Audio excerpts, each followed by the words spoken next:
नमस्कार दोस्तों, फिर से आपका स्वागत है आपके अपने यूट्यूब चैनल साइंस बाय सिलोद में। और रिक्वेस्ट है बच्चों कि जो बच्चा नया हो वो अपने इस यूट्यूब चैनल को ज़रूर सब्सक्राइब करें और अपने साथियों में शेयर ज़रूर करें और वीडियो को लाइक भी ज़रूर करें। तो वीडियो की शुरुआत करते हैं बच्चों। ये जो क्वेश्चन हम करवाने जा रहे हैं आपको, ये question SSC, HSC, NDA, CDS या यूपीएससी लेवल का कोई भी एग्ज़ाम हो, स्टेट एग्ज़ाम हो, उसके लिए यह मोस्ट इम्पॉर्टेंट क्वेश्चन है। और ये एसएससी सीएचएसएल के अंदर आए हुए और सीजीएल के अंदर आए हुए क्वेश्चन है बच्चों। तो हम एक सीरीज़ शुरू कर रहे हैं जो रेगुलर रहेगी। लगभग इसमें मोस्ट इम्पॉर्टेंट क्वेश्चन आपको करवाए जाएंगे जो एवरी कॉम्पिटिटिव एग्ज़ाम के लिए which is the most helpful for you and most important for every exam. तो चलिए बच्चों, आज की वीडियो की शुरुआत करते हैं। पहला क्वेश्चन है हमारे पास, unit of measurement of noise as, यानी आवाज़ की माप का मात्रक क्या है। कि जो आवाज़ की माप का मात्रक यानी unit of measurement of noise as, यानी कई बच्चों की ये भी एक प्रॉब्लम शिकायत भी रहती थी कि हम ज़्यादातर जो वीडियो बनाते थे वो हिंदी मीडियम से थी। तो अब से बच्चों लगभग ऐसे एमसीक्यू की वीडियो एमसीक्यू वाली बाइलिंगुअल रहेगी। तो चलिए, आज की इस वीडियो की इस क्वेश्चन का हमारा आंसर क्या है कि जो यूनिट है मेजरमेंट ऑफ नॉइज़ वो क्या है। हर्ट्ज़ है, डेसिबल है, एम्पलीफायर है या अकॉस्टिक्स है।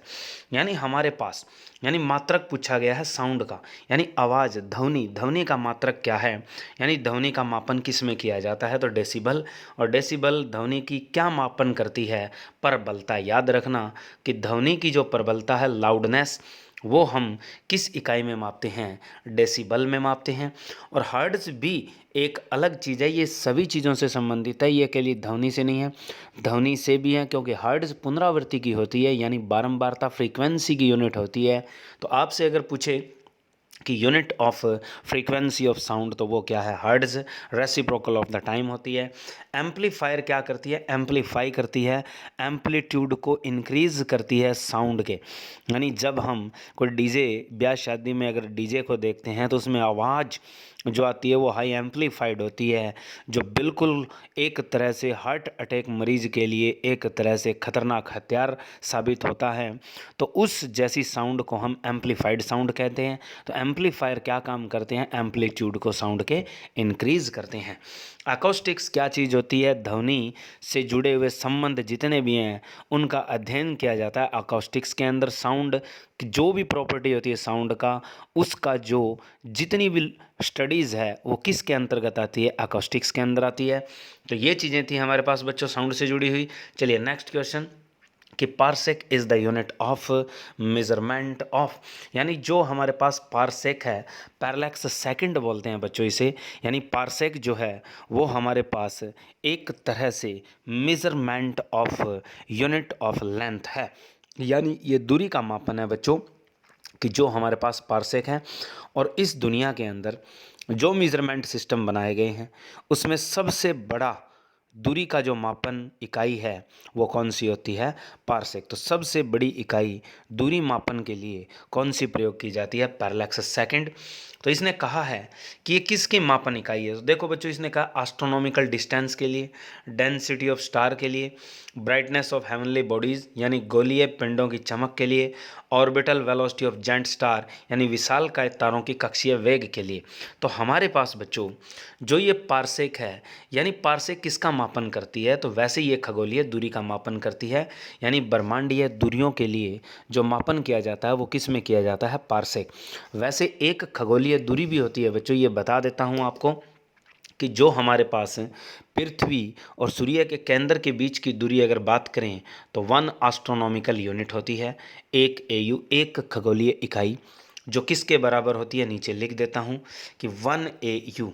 तो 1 एयू जो है वो आपके पास बच्चों 1.495 गुणा 10 की पावर 11 मीटर के बराबर होती है। ये होती है बच्चों आपके पास एक एस्ट्रोनॉमिकल यूनिट, एक खगोलीय इकाई।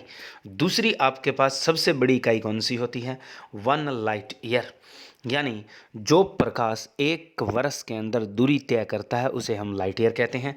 एक लाइट ईयर की वैल्यू कितनी होती है, 9.46 10⁻15 मीटर। तो ये आपकी जो डिस्टेंस है ये क्या मानी जाती है बच्चों, 1 लाइट ईयर के इक्विवेलेंट। तीसरी जो हमारे पास सबसे बड़ी इकाई है दूरी मापन की, वो कौन सी होती है, आपके पास वही क्वेश्चन है आज का, 1 पार्सेक यानी 1 पैरलैक्स सेकंड।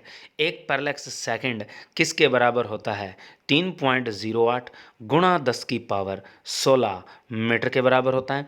और इसी के अंदर एक क्वेश्चन आता है बच्चों कि व्हाट्स द रिलेशन बिटवीन, यानी क्या संबंध है एक पारसेक और एक लाइट ईयर के बीच, यानी पारसेक और लाइट ईयर के बीच संबंध क्या है। तो याद रखना है 3.26 लाइट ईयर में कितने पारसेक होते हैं, एक पारसेक होता है।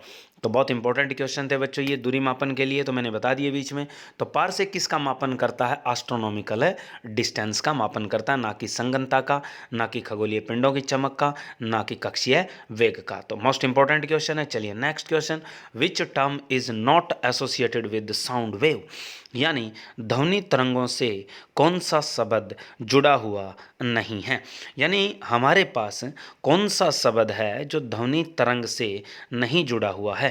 तो ध्वनि तरंग से जो नहीं जुड़ा हुआ है वो आपके पास कौन सा ऑप्शन आएगा बच्चों। देखो पहले तो बता देता हूँ कि इसमें जुड़ी हुई चीज़ें हैं क्या क्या। डेसिबल आता है बच्चों, अभी पढ़ा है, प्रबलता को मापता है। हर्ट्ज आपकी फ्रीक्वेंसी ऑफ साउंड हो जाएगी, उसकी इकाई हो जाएगी। और तीसरी चीज़ है साथ में मैक। मैक क्या होती है कि जो भी वस्तु ध्वनि की चाल के अनुसार चलती है या ध्वनि की चाल से चाल गमन करती है तो उसको हम किस में मापते हैं, मैक। यानी मैक क्या होती है बता देता हूँ। एक मैक जो है उसमें आपका वेग कितना जाता है वस्तु का, 332 मीटर प्रति सेकंड। कि जब वस्तु 332 मीटर प्रति सेकंड के हिसाब से चलती है तो उसमें कितने मैक बनते हैं, एक मैक संख्या बनती है। ये कोई मापन नहीं है बच्चों, ये होता क्या है, मैक लिख देता हूँ। मैक संख्या क्या होती है, मैक संख्या इज इक्वलेंट टू, यानी वस्तु की चाल होगी, वस्तु की चाल, और बटे में क्या ली जाती है, ध्वनि की चाल। यानी वस्तु की चाल बटे में ध्वनि की चाल। जैसे मान लीजिए वस्तु आपकी 332 मीटर प्रति सेकंड के हिसाब से चलती है तो आपके पास उसको भाग किससे देंगे, 332 मीटर पर सेकंड से कट के वैल्यू कितनी आती है, 1। तो अगर आपके पास वस्तु की चाल ध्वनि की चाल के बराबर है तो कितनी मैक संख्या होगी, 1। तो ये तीनों चीज़ें आपकी बच्चों किससे जुड़ी हुई है, ध्वनि से। बची कौन, कैंडेला। वैसे कैंडेला आपके पास किसका मापन होता है बच्चों, ल्यूमिनस इंटेंसिटी, प्रदीप्त ज्वाला, जिसका संकेत क्या होता है, CD। तो ल्यूमिनस इंटेंसिटी एक मूल भौतिक इकाई है जो किसके काम आती है, प्रदीप्त ज्वाला की मापन के लिए। तो ल्यूमिनस इंटेंसिटी कैंडेला इसकी इकाई है, हिंदी में इसे क्या कहते हैं, प्रदीप्त ज्वाला। चलिए नेक्स्ट क्वेश्चन हमारे पास, what is the unit of physical quantity magnetic field strength, यानी मैग्नेटिक फील्ड जो स्ट्रेंथ है बच्चों, मैग्नेटिक फील्ड स्ट्रेंथ को हम क्या कहते हैं हिंदी में, चुंबकीय क्षेत्र की ताकत। यानी इसका जो नाम है बच्चों, मैग्नेटिक फील्ड स्ट्रेंथ के अलावा मैग्नेटिक फील्ड इंटेंसिटी भी कह सकते हो। इसको डिनोट किससे किया जाता है, फॉर्मूला याद रखना बच्चों, H = B/U। जो B है वो चुंबकीय क्षेत्र है, U आपके पास चुंबकशीलता जिसे चुंबकीय पारगम्यता इंग्लिश में बोलते हैं मैग्नेटिक परमिएबिलिटी।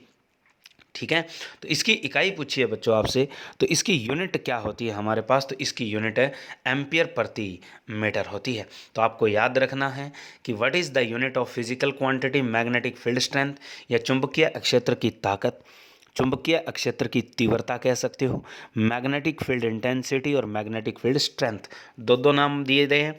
तो अब हमारे पास इसकी यूनिट पूछी गई है, तो यूनिट क्या आपके पास है, एम्पियर पर मीटर। ये इसका SI सिस्टम में होता है बच्चों, याद रखना। अगर यहाँ पे क्वेश्चन आ जाता CGS मात्रक क्या है, तो आपको याद रखना है चुंबकीय क्षेत्र की जो ताकत का CGS मात्रक पूछ ले तो ऑयरस्टेड है। क्या याद रखना है, ऑयरस्टेड, यानी जिसने सबसे पहले चुंबकत्व की खोज की थी। कि ऑयरस्टेड यूनिट होती है बच्चों, लिख देता हूँ। ऑयरस्टेड जो इकाई है वो किस मात्रक में होती है, CGS मात्रक में होती है। और यहाँ एक इम्पोर्टेंट क्वेश्चन है कि एक ऑयरस्टेड जो है वो आपके पास किसके बराबर होता है, 80 एम्पियर प्रति मीटर के बराबर होता है कि एक ओयरस्टेड जो चुंबक तीव्रता होती है वो किसके बराबर होती है, 80 एम्पियर प्रति मीटर के बराबर होती है। क्लियर। तो चलिए नेक्स्ट क्वेश्चन हमारे पास, what is the unit of physical quantity magnetic flux density. यानी मैग्नेटिक फ्लक्स डेंसिटी का अर्थ होता है चुंबकीय प्रभाव घनत्व, यानी इसका अर्थ होता है चुंबकीय अक्षेत्र। बच्चों अगर आपसे कभी भी चुंबकीय प्रभाव घनत्व पूछ लिया जाए तो वो चुंबकीय क्षेत्र है, वो मैग्नेटिक फील्ड है। वो क्या चीज़ आपकी, मैग्नेटिक फील्ड। तो यानी यूनिट किसकी पूछी है इसने, मैग्नेटिक फील्ड की पूछी है। तो मैग्नेटिक फील्ड की यूनिट क्या होती है बच्चों, सभी को पता है कि जैसे मैग्नेट ज़्यादातर किसको खींचती है, लोहे को। और जो गोबर गिरने के तासड़े बनते हैं वो भी किसके होते हैं, लोहे के। तो तासड़े से याद रखना टेस्ला। तो हमारे पास जो मैग्नेटिक फील्ड फ्लक्स डेंसिटी की यूनिट है वो क्या होती है, टेस्ला। तो एक टेस्ला आपके पास किसके अंदर ली जाती है, ये SI सिस्टम की बात कर रहा है बच्चों, जो स्टैंडर्ड इंटरनेशनल सिस्टम है उसकी बात कर रहा है, इंटरनेशनल सिस्टम की बात कर रहा है कि इसके अंदर मैग्नेटिक जो फ्लो है डेंसिटी का, उसकी यूनिट या मैग्नेटिक फील्ड की यूनिट पूछी तो टेस्ला है। और वैसे हमारे पास SI सिस्टम से CGS सिस्टम में बदलाव करो तो गॉस होती है, तो 10⁴ गॉस के बराबर होता है। तो गॉस जो है वो CGS मात्रक है किसका, मैग्नेटिक फील्ड का। तो दोनों बातें याद रखनी है बच्चों, दोनों की दोनों बहुत इंपॉर्टेंट है। अगर आपसे कहे कि टेस्ला है वो एक तरह से 1 न्यूटन एम्पियर मीटर भी होता है, याद रखना, वो भी लिख देता हूँ कि एक जो टेस्ला है वास्तव में किसके बराबर लिया जाता है, 1 न्यूटन एम्पियर मीटर। ये भी लिया जाता है बच्चों कि 1 न्यूटन एम्पियर मीटर हमारे पास किसके बराबर होता है, टेस्ला के इक्विवेलेंट भी होता है। और एक टेस्ला SI सिस्टम से CGS में जाओ तो 10⁴ गॉस के बराबर होता है। इसका अर्थ है कि चुंबकीय प्रभाव घनत्व का जो CGS मात्रक पूछ ले आपसे कि इसका CGS मात्रक क्या है, तो आपको याद रखना है गॉस है। तो आप याद रखोगे गॉस। चलिए नेक्स्ट क्वेश्चन हमारे पास कि टेस्ला इज़ यूनिट ऑफ। तो टेस्ला यूनिट किसकी है, ये मैग्नेटिक फ्लक्स की है, नहीं। ये डायपोल मोमेंट की है, नहीं। ये मैग्नेटिक इंडक्शन की है, नहीं। ये चुंबकीय क्षेत्र की है, यस।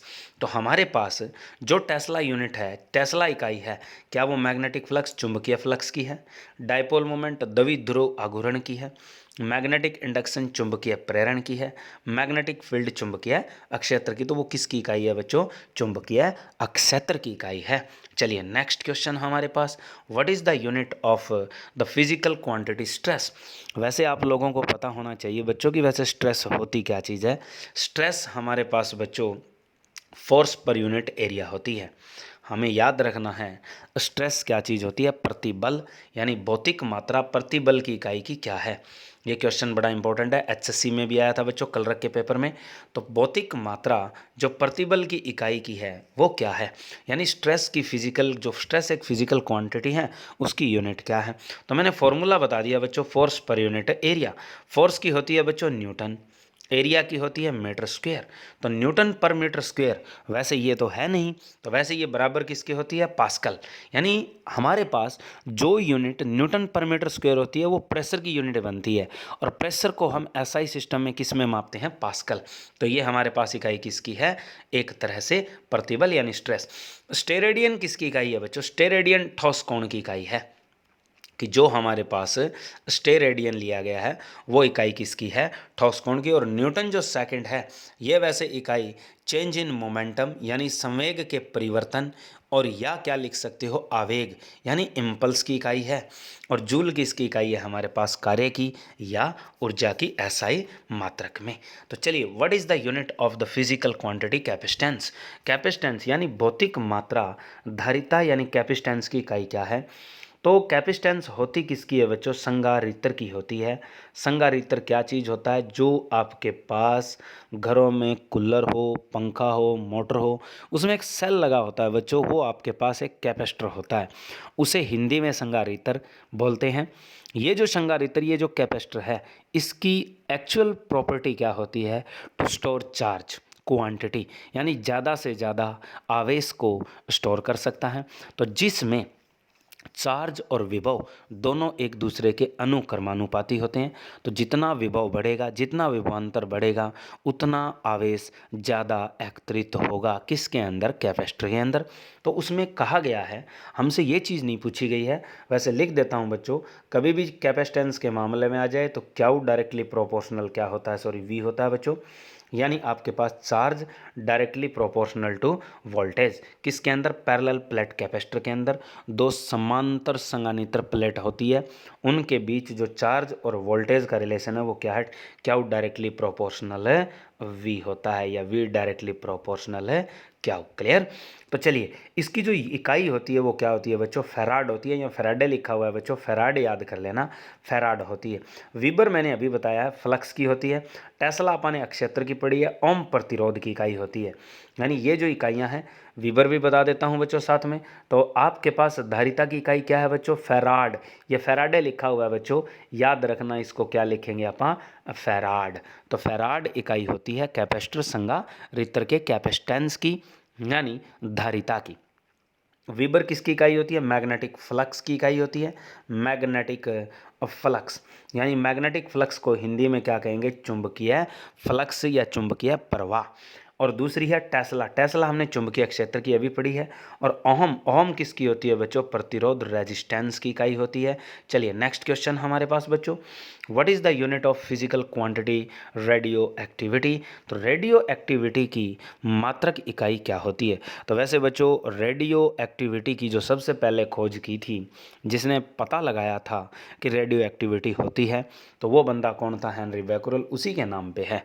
तो हेनरी बैकुरल ने सबसे पहले रेडियो धर्मिता का पता लगाया था, रेडियो विखंडन का पता लगाया था, तो वो हेनरी बैकुरल थे हमारे पास। अब बात ये आती है कि रेडियन किसकी का ये कोणीय मापन है, द्विविमीय कोण का माप किसके अंदर होता है बच्चों, हमारे पास रेडियन में। स्टेरेडियन ठोस कोण है, केल्विन किसका माप है, तापमान का। तो चलिए हम इसकी बात कर लेते हैं बच्चों, बैकुरल यानी ये है क्या चीज़, यानी विघटन प्रति सेकंड, यानी कितने विघटन परमाणुओं के, यानी कितने विघटन प्रति सेकंड हो, कितने विघटन प्रति सेकंड हो, वो चीज़ हमारे पास किसकी इकाई होती है, रेडियो एक्टिविटी की। अगर एक विघटन प्रति सेकंड हो तो उसे हम बैकुरल इकाई बोलते हैं। याद रखना बच्चों, इसको लिखा कैसे जाता है, 1 BQ ऐसे लिखे, 1 डिसइंटीग्रेशन पर सेकंड ऐसे लिख सकते हो। तो हमारे पास एक विघटन एक सेकंड में हो तो उसे रेडियो धर्मिता की कौन सी इकाई नाम देंगे, एक बैकुरल होती है। इसके साथ दो बातें और बता देता हूं बच्चों, अगर आपसे पूछे कि रदरफोर्डियम, यानी दो इकाइयां और होती है इसकी, जो एक है रदरफोर्डियम। तो रदरफोर्डियम क्या है, तो रदरफोर्डियम का अर्थ है कि 10 की पावर 6 विघटन प्रति सेकंड होंगे, यानी इतने परमाणु एक सेकंड में टूट जाएंगे। यानी आपके पास इसको डिनोट किससे किया जाता है, RD से डिनोट किया जाता है। 1 rutherfordium is equal to 10⁻⁶ disintegration per second. यानी एक रदरफोर्डियम में 10 की पावर 6 विघटन प्रति सेकंड होते हैं, यानी 10 की 6 विघटन प्रति सेकंड आपके पास कौन सी इकाई दर्शाता है, रदरफोर्डियम। एक रदरफोर्डियम होती है किसके लिए, रेडियो सक्रियता के लिए। तीसरी इकाई बच्चों क्यूरी, यानी उसको लिखा जाता है CI से। क्यूरी आपकी किसकी इकाई मानी जाती है, साथ में क्यूरी भी इकाई है बच्चों रेडियो धर्मिता की, रेडियो धर्मिता की इकाई क्यूरी भी लेते हैं। एक क्यूरी यानी 1 CI लिखा जाता है, इसका अर्थ होता है 3.7 गुणा 10 की पावर 10 डिसइंटीग्रेशन पर सेकंड। यानी इतने परमाणुओं का विघटन एक सेकंड में हो जाए तो उस इकाई को क्या कहा जाता है, क्यूरी। अब आपसे अगर पूछे बच्चों कि रेडियो धर्मिता की सबसे बड़ी इकाई कौन सी है, तो क्यूरी है, और सबसे छोटी इकाई पूछे तो कौन सी है, बैकुरल है। क्लियर। चलिए नेक्स्ट क्वेश्चन हमारे पास, what is the unit of electric resistance. यानी इलेक्ट्रिक रेजिस्टेंस को किससे डिनोट किया जाता है बच्चों, R से। वैसे ये आया कहाँ से था, ओम्स लॉ आप लोग पढ़ते हो, V is equal to IR। यानी इसमें जो R है, प्रोपोर्शनलिटी जो कांस्टेंट है, यही आपका रेजिस्टेंस है, जो किसी चालक में विद्युत प्रवाह को रोकता है, उसका विरोध करता है, उसे हम प्रतिरोध कहते हैं। यानी इट इज़ रेजिस्टेंस। रेजिस्टेंस की यूनिट ओहम, जिसने इसका ला दिया था उसी के नाम पर रखी जाती है, ओहम। तो आप याद रखोगे बच्चों कि इलेक्ट्रिक रेजिस्टेंस यानी विद्युत प्रतिरोध की इकाई क्या होती है, तो ओहम होती है, और हम हिंदी में उसे ओम कहते हैं। और वैसे इसका सिंबल अगर पूछे तो ये होता है बच्चों ओहम के लिए, ठीक है। तो अगर आपसे कहे एक ओहम कब होगा, तो एक ओहम कब होगा, जब 1 वोल्ट विभवांतर पैदा होगा। कब? जब 1 एम्पियर करंट गुजरता है दो सिरों के बीच, यानी दो सिरों के बीच 1 वोल्टेज विभव पैदा हो जाए 1 एम्पियर करंट गुजरने से, तो उसे हम क्या कहते हैं, एक ओहम। इसके साथ बच्चों ओहम का जो सिंबल होता है वो ये होता है टेढ़ा मेढ़ा। ये हमारे पास क्या है, रेजिस्टेंस, इसे फिक्स रेजिस्टेंस बोलते हैं। और अगर इसी तरीके का सिंबल देकर आपके पास इसके बीच में एरो लगा दें यूं, या इसके ऊपर एक कुंडी यूं लगा दी जाती है, तो ये वेरिएबल रेजिस्टेंस हो जाता है, यानी एक चर प्रतिरोध, जिसे रियोस्टेट कहते हैं, जिसे हम क्या कहते हैं, रियोस्टेट। बहुत इंपॉर्टेंट चीज़ है बच्चों, यानी हमारे पास जिस प्रतिरोध का मान बदलता रहता है उसे हम क्या कहते हैं, रियोस्टेट, और जिसका बदलता नहीं है वो स्थायी प्रतिरोध होता है। चलिए नेक्स्ट क्वेश्चन हमारे पास कि what is the unit of physical quantity electric conductance. तो आपके पास इलेक्ट्रिक कंडक्टेंस होती क्या है, एक होती है बच्चों कंडक्टिविटी, एक होती है कंडक्टेंस। यानी कंडक्टेंस का हिंदी में मतलब है विद्युत चालकता। विद्युत चालकता आपके पास किससे लिखी जाती है, एस से, या लिखी जाती है जी से। ये व्युत्क्रम होती है किसका, प्रतिरोध का। यानी आपसे कहे कि जो विद्युत चालकता है वो किसकी व्युत्क्रम होती है, तो प्रतिरोध की होती है, नंबर 1। नंबर 2 बच्चों आपको याद रखना है कि जब आपकी विद्युत चालकता प्रतिरोध का उल्टा है तो हमारे पास क्या लिखेंगे, 1/ओहम। यानी हमारे पास प्रतिरोध की इकाई क्या होती है, ओहम। 1/ओहम को आप लोग क्या लिख सकते हो, ओहम इनवर्स, यानी ओहम की घातांक 1, या इसे आप लोग लिख सकते हो महो। अगर ये शब्द नहीं है तो इन ओहम इनवर्स और महो को क्या कहा जाता है, सीमेंस कहा जाता है, यानी सर जॉन साइमन ओहम। तो साइमन शब्द ओहम से क्या आता है, पहले, यानी उसकी पावर ऋणात्मक करो तो पहले गिना जाएगा, तो आपके पास क्या है, साइमन्स। यानी आपसे क्वेश्चन ये किया गया है कि विद्युत चालकता की इकाई क्या है बच्चों, सीमेंस है। ओहम किसकी इकाई होती है, प्रतिरोध की। लक्स किससे जुड़ा हुआ है, इंटेंसिटी। और फैराडे आपके पास, फैराडे जो है बच्चों फैराड है, फैराडे नहीं लिखेंगे हम, फैराड। फैराड किसकी होती है, कैपेसिटेंस। तो हमारी यहाँ इकाई कौन सी है अब, सीमेंस, और जिसका सिंबल क्या है वैसे एस यूज करते हैं बच्चों, याद रखना। चलिए नेक्स्ट क्वेश्चन हमारे पास कि unit of impedance is, impedance को हिंदी में कहते हैं प्रतिबाधा। प्रतिबाधा की इकाई क्या है, इम्पिडेंस वैसे वर्ड बच्चों किसके लिए लगता है, एलसीआर सर्किट के लिए लगता है, और जिसको डिनोट किससे किया जाता है, जेड से। और जेड बराबर हमारे पास क्या होता है, √r² plus XL minus XC का स्क्वायर, ये होता है बच्चों इसका फॉर्मूला। इसे कहते हैं हम इम्पिडेंस। इम्पिडेंस एक प्रतिरोध है, ये किस से जुड़ा होता है, एक सर्किट है हमारे पास जिसे LCR सर्किट कहते हैं। LCR सर्किट, जिसके न्यूमेरिकल आते हैं बच्चों HSC में, बोर्ड पे करवाएंगे आपको। तो LCR सर्किट जिसमें रेजिस्टर, इंडक्टर और क्या होते हैं, कैपेसिटर। बना देता हूं बच्चों, ऐसे होता है। ये आपके पास एक रेजिस्टर है, ये कॉइल होती है, ये इंडक्टर होती है, और जो ये है ये कैपेसिटर है।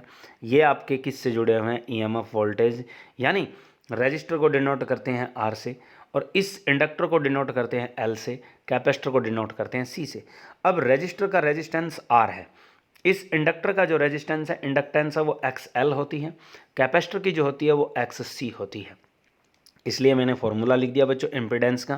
तो इनका जो टोटल रेजिस्टेंस आता है वो Z से डिनोट किया जाता है, और उसकी वैल्यू क्या होती है बच्चों, R² प्लस क्या होता है, XL, और माइनस क्या होता है, XC, और इसका क्या लेते हैं, स्क्वायर। ये आपके पास इम्पिडेंस है। तो जो यूनिट रेजिस्टेंस की है वही यूनिट बच्चों किसकी होती है, इम्पिडेंस की होती है। यानी प्रतिबाधा, बाधा जो कर रही है किसको, फ्लो ऑफ करंट के लिए, यानी विद्युत धारा के गुजरने के लिए, तो वो आपका प्रतिरोध हमेशा क्या रहेगा, रेजिस्टेंस। तो उसकी यूनिट क्या रहेगी आपके पास, ओहम। यानी हमारे पास जो यूनिट है इसकी वो हमेशा क्या रहेगी बच्चों, ओहम। प्रतिबाधा की इकाई क्या रहेगी, ओहम। और अब इसके बाद आपसे पूछ ले कि रेसिप्रोकल ऑफ इम्पिडेंस, यानी 1/, इम्पिडेंस क्या चीज़ होती है। 1/, जो इम्पिडेंस है बच्चों, इसे हम क्या कहते हैं, एडमिटेंस। क्या बोलते हैं इसे, एडमिटेंस कहते हैं बच्चों। एडमिटेंस हमारे पास प्रतिचालक होता है, प्रतिबाधा का उल्टा हमारे पास प्रतिचालक भी होगा। तो हमारे पास इम्पीडेंस का उल्टा क्या होता है? एडमिटेंस। अगर आपसे पूछे बच्चों कि इम्पीडेंस के व्युत्क्रम की इकाई क्या होती है, तो इम्पीडेंस के व्युत्क्रम की इकाई का मतलब 1/ओहम जो आपने रखा, तो इसका क्या बनेगा? Ohm inverse. यानी फिर से आप क्या लिखोगे इसके? साइमन। क्या लिखोगे? साइमन। तो हमारे पास प्रतिबाधा की व्युत्क्रम की इकाई क्या बन जाएगी? साइमन। क्लियर है? चलिए नेक्स्ट आगे आता है बच्चों कि what is the unit of physical quantity magnetic flux. यानी चुंबकीय जो फ्लक्स है, चुंबकीय जो प्रवाह की इकाई है, वो क्या होती है? वैसे बच्चों चुंबकीय प्रवाह इकाई है क्या चीज़? जैसे ये एक क्षेत्रफल है, इस क्षेत्र के लंबवत कितनी चुंबकीय रेखाएं आती है, यानी इस एक अभिलंब अक्षेत्र हिस्से से कितनी चुंबकीय रेखाएं गुजरती है, वो मैग्नेटिक फ्लक्स होती है।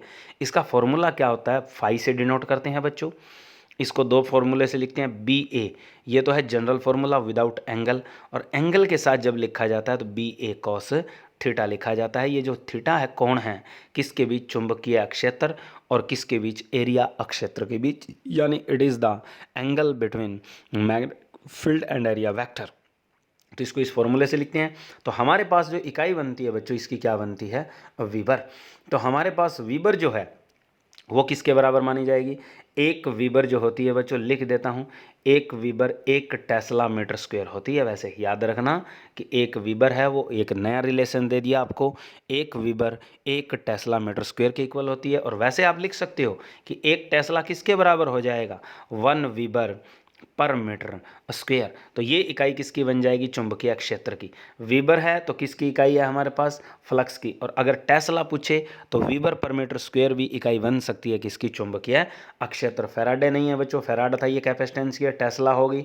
और हेनरी, हेनरी है, टेस्ला काट दो यहाँ से, हेनरी, हेनरी इंडक्टेंस की होती है, जिसे हम आगे बताएंगे। प्रेरक का जो हमारे पास प्रेरक की इकाई आएगी उससे जुड़ी हुई चीज़ बता देंगे आपको, बहुत इंपॉर्टेंट है वो भी क्वेश्चन। चलिए नेक्स्ट क्वेश्चन हमारे पास, हाँ सॉरी बच्चों, एक इसके साथ एक क्वेश्चन और बता देता हूँ आपको। जो आपने टेस्ला का रिलेशन लिया था, टेस्ला में आपने लिखा था कि वीबर, अब एक वीबर, वीबर तो था एसआई सिस्टम में। अब आपसे पूछ ले कि चुंबकीय प्रवाह का सीजीएस मात्रक क्या होता है, तो मैक्सवेल होता है, एमएक्स से डिनोट करते हैं, याद रखना। और इसमें क्वेश्चन आ जाए कि एक वीबर कितने मैक्सवेल के इक्वल होता है, तो 10⁸ मैक्सवेल के इक्वल होता है। अच्छे से याद रखना बच्चों। चलिए नेक्स्ट क्वेश्चन हमारे पास, what is jerk? Jerk unit of physical quantity jerk. वैसे बच्चों जर्क होता क्या है? जर्क को एक वर्ड और दिया जाता है बच्चों, याद रख लेना, इसे हम जोल्ट भी कहते हैं। यानी कई बार क्वेश्चन आ जाए जर्क ना दिया हो तो वहाँ जोल्ट भी हो सकता है। जोल्ट का और जर्क का अर्थ क्या है कि किसी भी बॉडी का rate of change of acceleration with respect to time.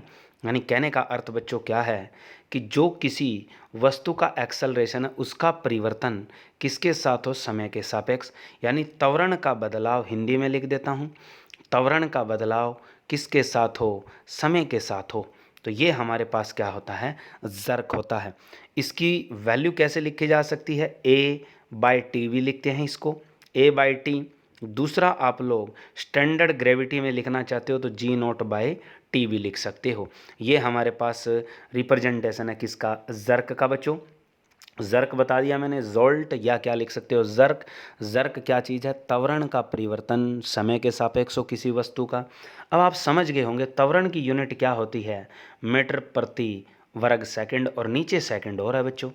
तो क्या लिख सकते हो आप? मीटर सेकंड, ये नीचे ले आओ आप, तो पावर नीचे कितनी हो जाएगी? 3। तो मीटर प्रति सेकंड क्यूब। तो आपके पास मीटर प्रति सेकंड क्या है? क्यूब। तो मीटर प्रति सेकंड घन, ये आपके पास क्या होगा? आंसर। तो मीटर पर सेकंड क्यूब या मीटर प्रति घन, सेकंड घन लिख दो या घन सेकंड लिख दो, ये हमारे पास क्या होगा? आंसर होगा किसका? Unit of physical quantity jerk. Clear है? तो चलिए मीटर पर सेकंड स्क्वायर है वो किसका है? एक्सेलरेशन का। मीटर पर सेकंड है ये वेलोसिटी का, और मीटर पर सेकंड है ये फिर से क्या है? वेलोसिटी का बच्चों। दो तो मीटर सेकंड दे दिया, ये नहीं है वेलोसिटी का, ये है मीटर पर सेकंड। तो आपके पास ये इकाई तो होगी जर्क की, ये होगी एक्सेलरेशन यानी त्वरण की, ये इकाई किसकी होगी? वेलोसिटी यानी स्पीड या चाल की।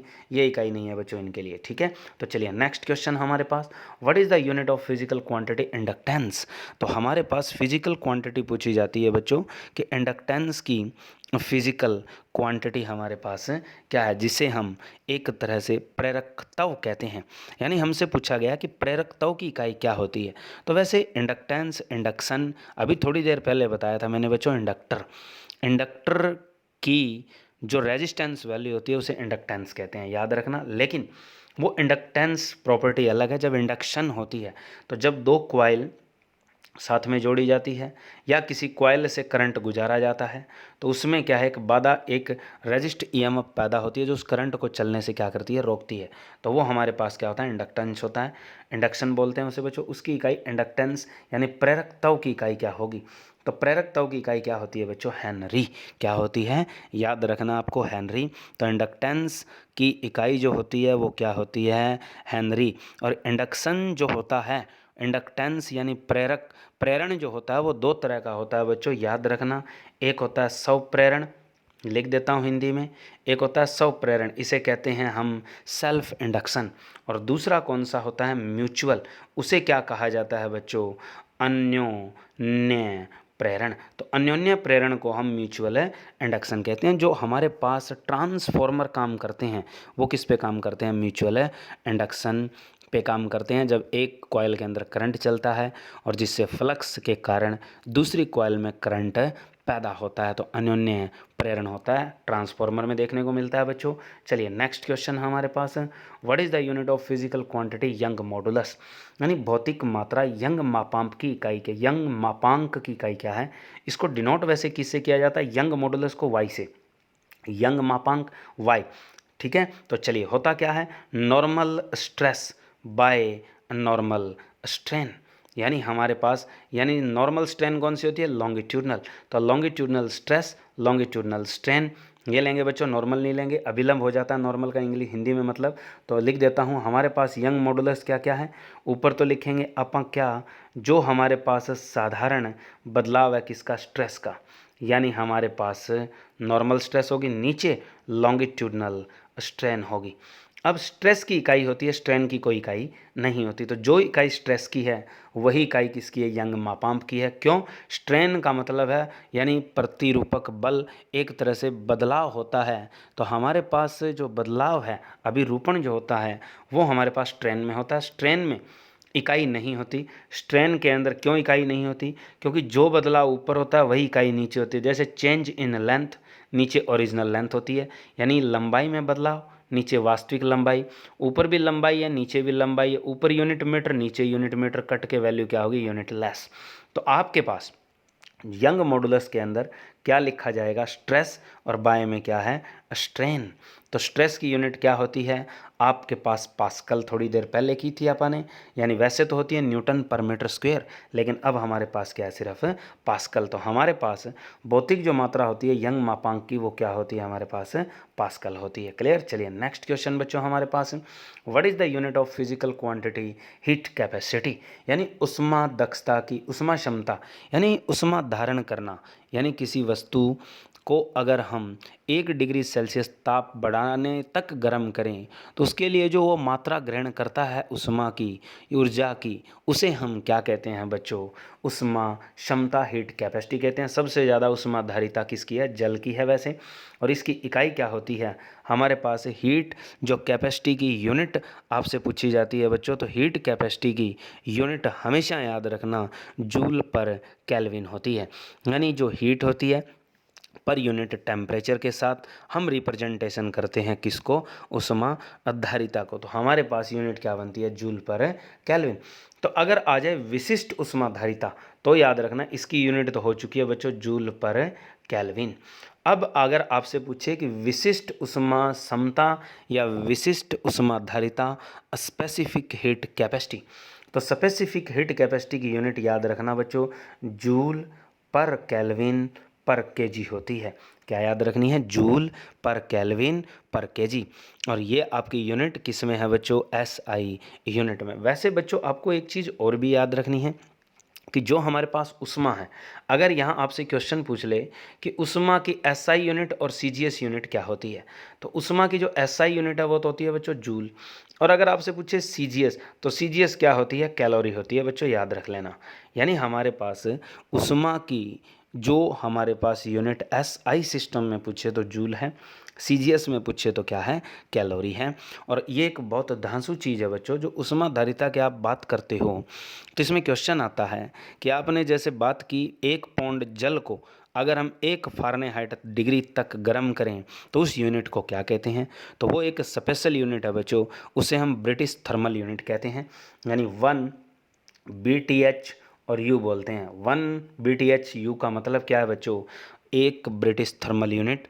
एक ब्रिटिश थर्मल यूनिट कितने कैलोरी के बराबर होती है, 252 कैलोरी के बराबर। इसका मतलब ये है बच्चों कि 1 पौंड जल का, 1 पौंड जल का जो तापमान है 1 फ़ारेनहाइट बढ़ाने के लिए जो ऊष्मा चाहिए वो क्या कहलाती है, एक ब्रिटिश थर्मल यूनिट कहलाती है। और वैसे आप लोग यहाँ से याद रख सकते हो बच्चों कि जो 1 पौंड है उसका जो मास है ग्राम में कितना होता है, तो वो याद रखोगे 453.52 या 53 ग्राम में क्या होता है 1 पौंड। और वैसे याद रख सकते हो बच्चों कि 1 किलोग्राम के अंदर पौंड कितने होते हैं, 2.205 या 2.2 याद रख सकते हो आप, ये 1 किलोग्राम में पौंड होते हैं। और वैसे एक चीज़ इंपॉर्टेंट और है यहाँ से बच्चों कि 1 पौंड में ऑन्स कितने होते हैं, ये खास चीज़ है। तो 16 ऑन्स होते हैं बच्चों, याद रखना 1 पौंड के अंदर। और 1 ऑन्स का जो द्रव्यमान होता है बच्चों वो कितना होता है, 28.35 ग्राम। इंपॉर्टेंट चीज़ है बच्चों, ये याद रखने वाली चीज़ें थी जो मैंने आपको बता दी, थोड़े हिंट पॉइंट ऑफ व्यू से दे दिया। और एक अंतर्राष्ट्रीय उष्मा के बारे में भी क्वेश्चन आता है बच्चों कि अंतर्राष्ट्रीय जो कैलोरी होती है वो कौन सी होती है। तो अंतर्राष्ट्रीय कैलोरी की मान का मतलब ये होता है कि 14.5 डिग्री सेल्सियस से 15.5 डिग्री सेल्सियस तापमान 1 ग्राम जल का अगर बढ़ा दिया जाए तो उसे क्या कहा जाता है, इंटरनेशनल कैलोरी, यानी अंतर्राष्ट्रीय कैलोरी मापक कहा जाता है उसे बच्चों। ये चीज़ भी आप लोग याद रख लेना, मोस्ट इंपॉर्टेंट है।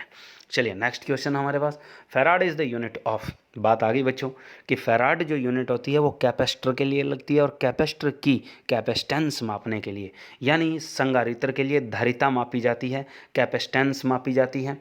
फैराड किसके लिए प्रयुक्त होती है, कैपेसिटेंस के लिए। इंपॉर्टेंट है, क्लियर। तो हमारे पास फैराड यूनिट किसकी है, कैपेसिटेंस की है, क्लियर। चलिए next question, what is the unit of physical quantity, momentum, यानी भौतिक मात्रा संवेग की इकाई क्या है। यानी हमारे पास फिजिकल क्वांटिटी मोमेंटम है, संवेग है, उसकी इकाई क्या है आपके पास। तो संवेग क्या चीज़ होती है बच्चों, वैसे तो होती है मास इनटू में वेलोसिटी। मास की यूनिट होती है किलोग्राम मीटर पर सेकंड। क्या किलोग्राम मीटर पर सेकंड नज़र आ रहा है यहाँ पे आपको, नहीं आ रहा, नहीं आ रहा तो आपको थोड़ा सोचना होगा बच्चों। कैसे, ऐसे कि हमारे पास वैसे force according to second law of Newton dp/dt होता है। तो यहाँ से dp को छोड़ दीजिए, f इंटू में क्या आ जाएगा, dt। इसे हम क्या कहते हैं वैसे, इम्पल्स। यानी आपके पास जो बदलता संवेग है dp वो किसके बराबर आ गया, बल, और गुणा में क्या आ गया, समय परिवर्तन, यानी dt मिल गया। अब देखो बल की इकाई होती है न्यूटन, टाइम की इकाई क्या होती है, सेकंड। तो न्यूटन इंटू में सेकंड दे, किससे जुड़ गया, संवेग से, मोमेंटम से। यानी जो संवेग की इकाई पूछी गई है वो अब आपकी क्या होगी, न्यूटन है सेकंड। तो ये आपके पास क्या होगा, प्रॉपर आंसर, क्लियर है। चलिए नेक्स्ट क्वेश्चन बच्चों हमारे पास। तो ये थे बच्चों आज के मोस्ट इंपॉर्टेंट क्वेश्चन। वीडियो कैसी लगी लाइक और शेयर जरूर करना, नया बच्चा है वो सब्सक्राइब जरूर करना और अपने मित्रों सहपाठियों में भी शेयर जरूर करना। धन्यवाद।